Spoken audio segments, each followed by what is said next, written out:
রাজধানীর উত্তর সিটি কর্পোরেশনের উদ্যোগে গুলশান নগর ভবনে নগরের বর্জ্য ব্যবস্থাপনা নিয়ে এই সেমিনারের আয়োজন করা হয়। এতে অংশ নেন বিভিন্ন মন্ত্রণালয়ের মন্ত্রী এবং সরকারি বেসরকারি বিভিন্ন সংস্থার প্রতিনিধিরা।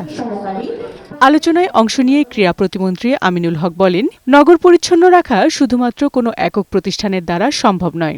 এজন্য প্রতিটি নাগরিকের সচেতনতা প্রয়োজন। সেজন্য প্রতিটি শিক্ষা প্রতিষ্ঠানে শিশুকাল থেকেই পরিচ্ছন্নতার বিষয়ে সচেতন করে তোলার উদ্যোগ নেওয়ার কথা বলেন তিনি।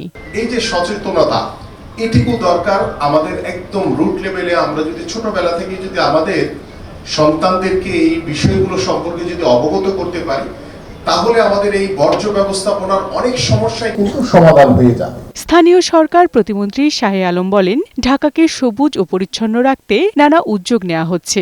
এ সময় তিনি সিটি গভর্নমেন্ট তৈরি করার উপর জোর দেন। রাজধানীর যে কোনো প্রবলেম হলে কিন্তু আমরা সরাসরি দোষারোপ করি মেয়র বা প্রশাসককে। এই জন্য বাংলাদেশে দীর্ঘদিনের একটি দাবি রয়েছে সিটি গভর্নমেন্ট করা।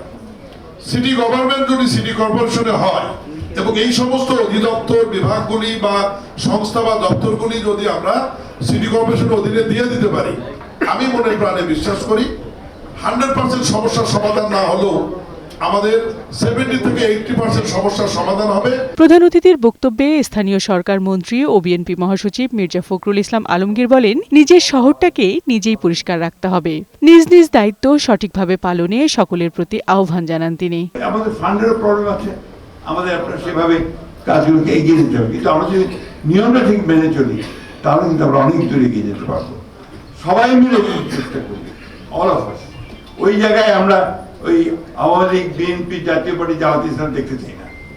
আমরা এই জায়গায় বাংলাদেশকে দেখতে চাই। আমরা এই দেশে আমি ঢাকার নাগরিক হিসেবে দেখতে চাই।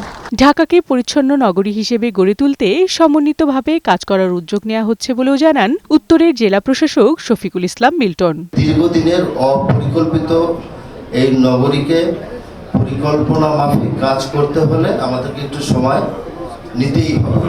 বিউটি সমাদ্দার, বৈশাখী সংবাদ, ঢাকা।